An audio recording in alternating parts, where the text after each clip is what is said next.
Juan, los debates electorales, los que tuviste, el primero y el segundo, ¿eso mueven votos o no? Bueno, yo creo que esta vez van a mover, porque depende del nivel, digamos, de intensidad de la campaña electoral, ¿no? Hay campañas electorales que van muy planas, en donde, bueno, pues la gente ni atiende a que hay debate, pero la gente era muy consciente de que en este debate se juega mucho, y también es verdad, el PSOE ha hecho una campaña de activación de la organización y de intento de activación de la sociedad, que al final ha hecho poner el foco en esos dos debates, porque además es que son los dos únicos, es decir, hemos podido tener más debates y no ha querido el señor Moreno Bonilla, ¿no? Y también el hecho de que Vox en Andalucía tuviera ese primer debate, ¿no? Ver un poco esas posiciones, yo creo que ha sido muy revelador. Te iba a preguntar, tú le pediste a Moreno Bonilla algún debate cara a cara, él dijo que no. Si tú hubieras estado en su lugar, ¿habrías dicho que sí? Sí, y además lo haré.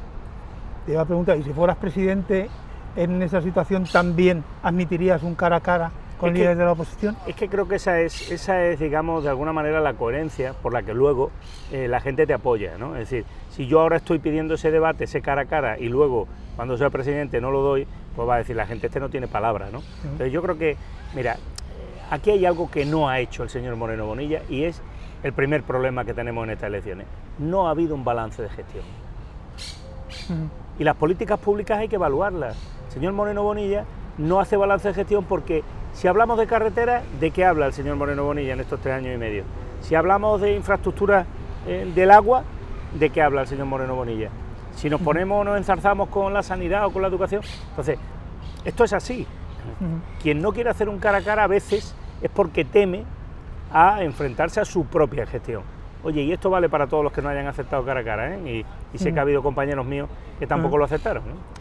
¿Cuál crees de las medidas del gobierno andaluz de estos últimos 3 años y medio, cuál destacarías como considerarías más regresiva de las adoptadas en general? Bueno, yo creo que ha habido varias, ¿no? Digamos, la más fuerte, la más peligrosa, ha sido la de poner encima de la mesa para canjear unos presupuestos derechos de la mujer y políticas de igualdad en relación con la mujer. Es decir, aceptarle a Vox que a cambio de votar el presupuesto, pues por ejemplo, se cargaran las ayudas a las asociaciones de mujeres que atienden, que apoyan a las víctimas de violencia de género, me parece indecente, como mínimo. Pero hay más, es decir, si tuviéramos ahora que decir dónde realmente creo que la ciudadanía es más consciente de que hemos tenido un mal gobierno o un gobierno muy de derechas que ha hecho lo que hacen los gobiernos de derecha, en la sanidad pública, sin duda. Ahí es donde yo estoy absolutamente convencido de que ha calado el que este no es el gobierno que necesita Andalucía para aquellos que necesitan una sanidad pública de calidad. Para los que se pueden pagar, en este caso, una sanidad privada, les da lo mismo, ¿no? Esto que decía yo en el debate el otro día, ustedes han cambiado la tarjeta sanitaria por la tarjeta de crédito. Esto al final es duro, ¿eh? Porque esto es solo el primer paso, pero como sea verdad lo que decía el señor Moreno Bonilla, de mi modelo la de la señora Ayuso, entonces ya le digo yo, mire, Juan Lobato estuvo ayer en Granada conmigo en un acto que hicimos de sanidad. ¿Sabe lo que dijo ese hombre respecto a las listas de espera ahora mismo en la Comunidad de Madrid? Las listas de espera, 800 días en las listas de espera de la sanidad pública ahora mismo en la Comunidad de Madrid. Eso es el retroceso más grande que se puede tener. ¿Temes algo así en Andalucía? Sin duda, si gobiernan las derechas, tengamos absolutamente claro que el modelo es el de Ayuso. El modelo es el de Ayuso. Señor Moreno Bonilla, mira, si en esta legislatura, que ha tenido recursos, que le ha transferido el Gobierno de España, por incapacidad de gestión, porque esto no lo digo yo, lo dicen los profesionales sanitarios, la gestión del sistema sanitario ya en sí misma, con los actuales responsables políticos, es mala. La gestión del sistema como tal, ¿no? En la atención primaria lo vemos, ¿no? Decisiones que no se corresponden con un sistema eficaz, ágil, al menos por lo menos de retención de profesionales sanitarios. ¿Por qué se despiden 8.000 sanitarios a final de año cuando sabe perfectamente el señor Moreno que eran necesarios para el sistema? ¿Qué hizo la Comunidad de Valencia con los contratados COVID? Mantenerlos, porque sabía que el problema ahora mismo en España y desde luego en Andalucía es retener a los profesionales sanitarios y por tanto poderles pagar un salario justo y unas condiciones laborales estables. ¿Cómo explicas que, digamos, ese relato que hacéis desde la izquierda de la gestión del gobierno se avenga tan mal con la buena imagen pública, digamos, pues es llamativo, es llamativo, ¿no? Por tanto, solo saldremos de duda el 19 de junio. Es evidente, ¿no? Está claro que el relato y la propaganda del señor Moreno Bonilla ha calado, y hay que reconocerlo así. El aparato de propaganda, el duplicar los fondos para propaganda institucional, el control férreo, o sea, manipulación y censura de la radio-televisión andaluza, diariamente en sus pantallas, cala. Y bueno, y no tengo que hablar de otros intereses, ¿no?, desde el punto de vista de los medios de comunicación. Por tanto, es evidente que ahí ha tenido su primer triunfo la estrategia del señor Bendodo y el señor Moreno, está claro, ¿no?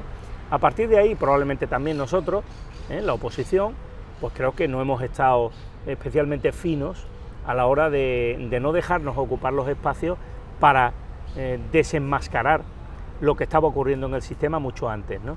Y es verdad también que eso lo justifico por una razón, porque la pandemia ha generado dos actitudes en los partidos.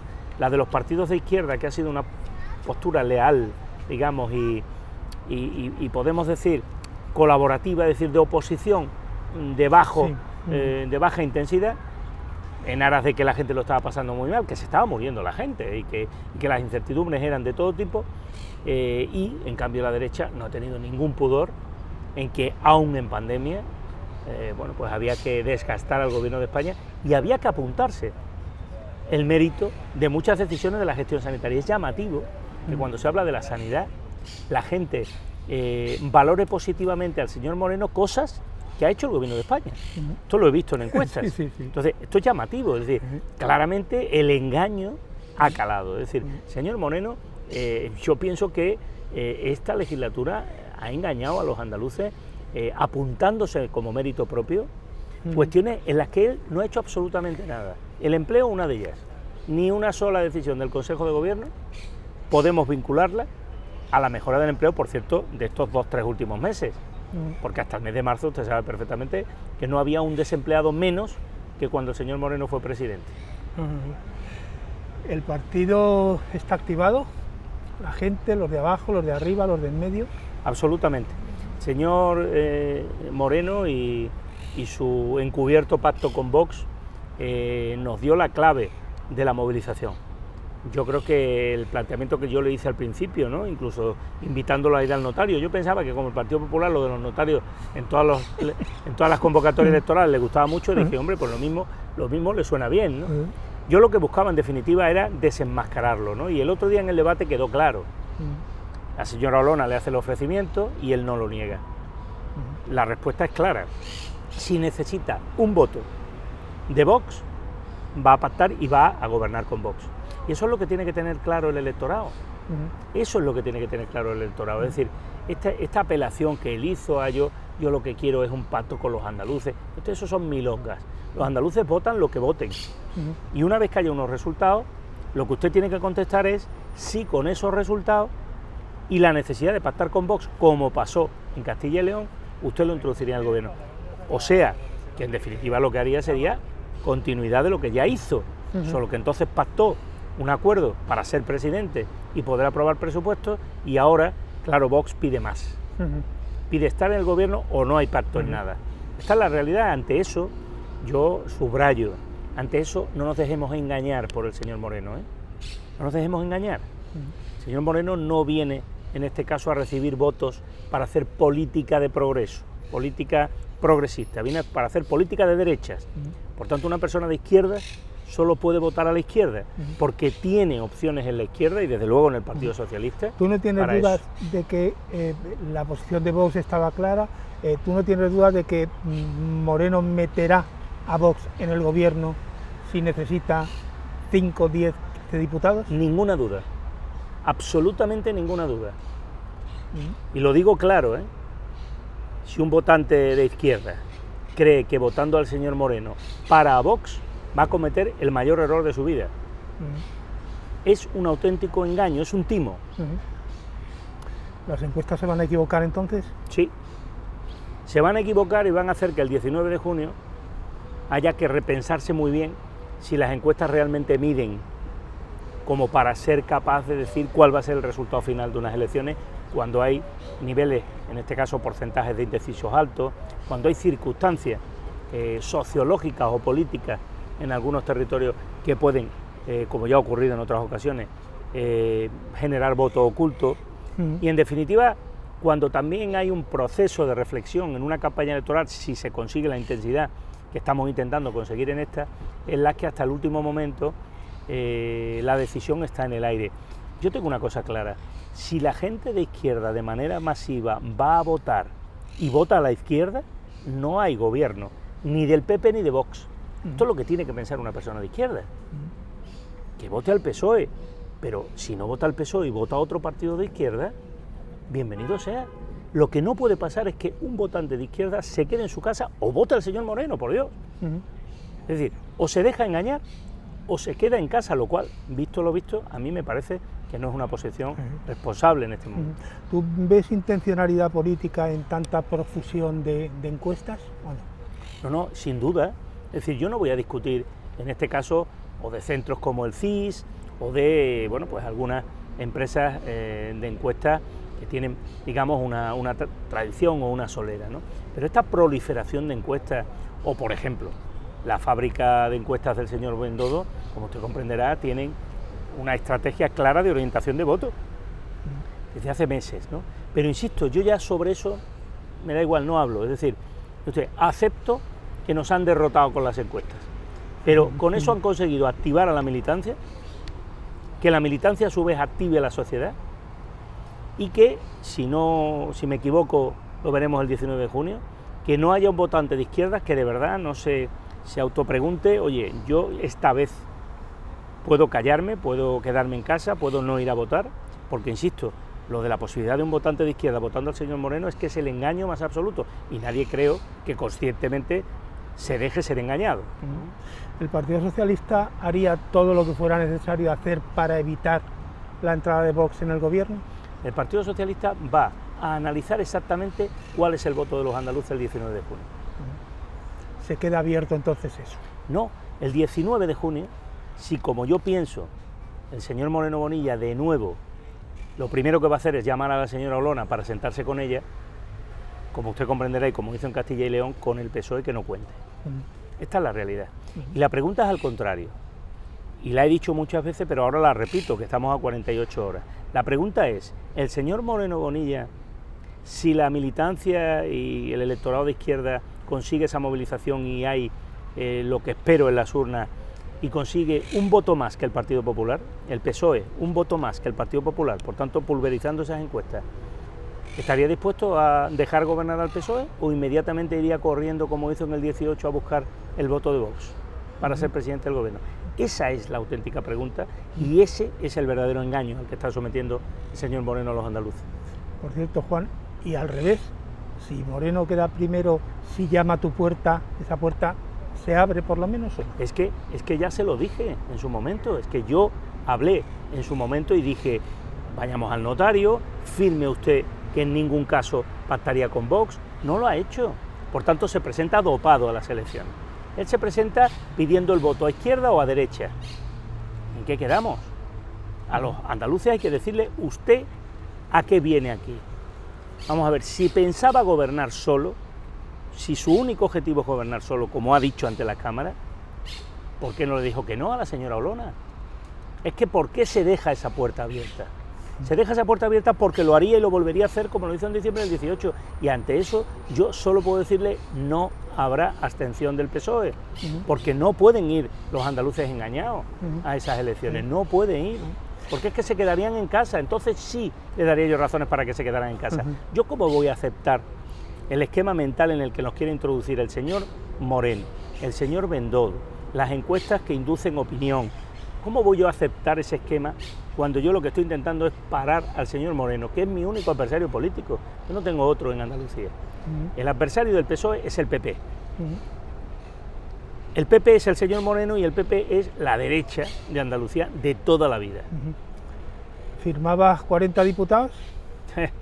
Yo lo que firmaba es tener más diputados que el señor Moreno. Ya sabes que las encuestas dicen que no, pero... Pero si es que las encuestas, si yo me las creyera, no me presentaría el domingo. Es que esta es la cuestión, mire usted, es que esto no va de encuestas ya. Yo comprendo que es la única información que a los medios les permite la vidilla de esto, pero, hombre, hasta aquí hemos llegado. Es que sobre encuestas deberíamos de haber dejado de hablar el domingo, que fue el último día en el que se podían hacer públicas encuestas.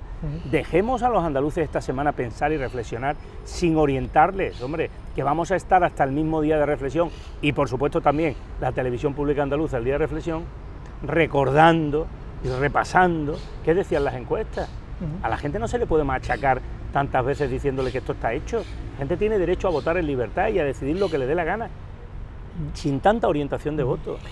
Puesto que vamos a ir acabando, puesto que Vox está en el centro del debate y puede entrar en el gobierno andaluz, te voy a citar una serie de ítems en relación a Vox para que me los valores de 1 a 10 puntos. Vox, ¿positivo o negativo te refieres? 1 sería el mínimo y 10 el máximo. Ultraderechista, 1. Vox, sí. 10. Neofascista. Bueno, lo del neo daría un margen de interpretación, pero no quiero entrar, digamos, en ese esquema, porque, bueno, pienso que tiene ingredientes, en definitiva, de incubar eso, pero eso es muy duro, ¿eh? Eso es muy duro, ¿no? Prefiero pensar que no es. Neofranquista. Bueno, hay mucho del franquismo ahí, sin duda, de anhelo, en fin, de pensar que ese fue la España, digamos, a la que volver, esa grande y libre. Sí, yo creo que hay mucho digamos, personaje que anhela el franquismo en esas siglas. Populista. Por supuesto, el populismo, claro, el populismo de la extrema derecha, el populismo de Trump. Xenófobo. Sí. ¿Qué nota de 1 a 10 xenófobo? Incitador en muchos casos a la confrontación, a la crispación, al odio, ¿no? Y al odio al diferente, en muchos casos, ¿no? Es muy peligroso el lenguaje de Vox en relación con la inmigración o en relación con los menores inmigrantes, es muy peligroso, es muy peligroso. Finalmente, Vox como tal, ¿lo ves un partido peligroso? Que parece a lo mejor mucha palabra para un partido que lo vota tanta gente. No, es un partido con legitimidad democrática, que reúne los requisitos para presentarse a unas elecciones y para que lo voten los ciudadanos. El problema está en que lo que defiende es justo cargarse el sistema por el que se presenta. Es decir, no es un partido constitucional, esta es la primera cuestión, porque no respeta los principios de la Constitución, y no uno ni dos, unos pocos artículos, ¿vale? En segundo lugar, quiere destruir las comunidades autónomas, es decir, esto lo ha dicho alto y claro, no cree en el título 8º de la Constitución y mucho menos en el Estatuto de Autonomía. Además, mire, y lo digo aquí, yo le he visto actitudes absolutamente faltas de un mínimo de dignidad y respeto a lo que representan los símbolos de Andalucía y a lo que representa la historia de Andalucía, a los representantes de Vox. ¿Cómo qué, por ejemplo? Bueno, pues el mismo himno de Andalucía. Yo he podido contemplar, he sido alcalde de Sevilla y por tanto he ido a muchos actos oficiales en los que he visto cuál era la actitud de alguna representante de Vox cuando sonaba el himno de Andalucía y a continuación el himno de España. Uno y el otro. ¿Cuál era la actitud corporal, física? ¿Cuál era el gesto y cuál era la impronta? ¿No? Eso te dice a las claras que no se creen esto, que no respetan el Estatuto de Autonomía y desde luego no respetan lo que significa para nosotros haber conquistado nuestro autogobierno después de aquel referéndum, ¿no? Vox viene a cargarse eso, y eso tiene muchas formas de cargárselo.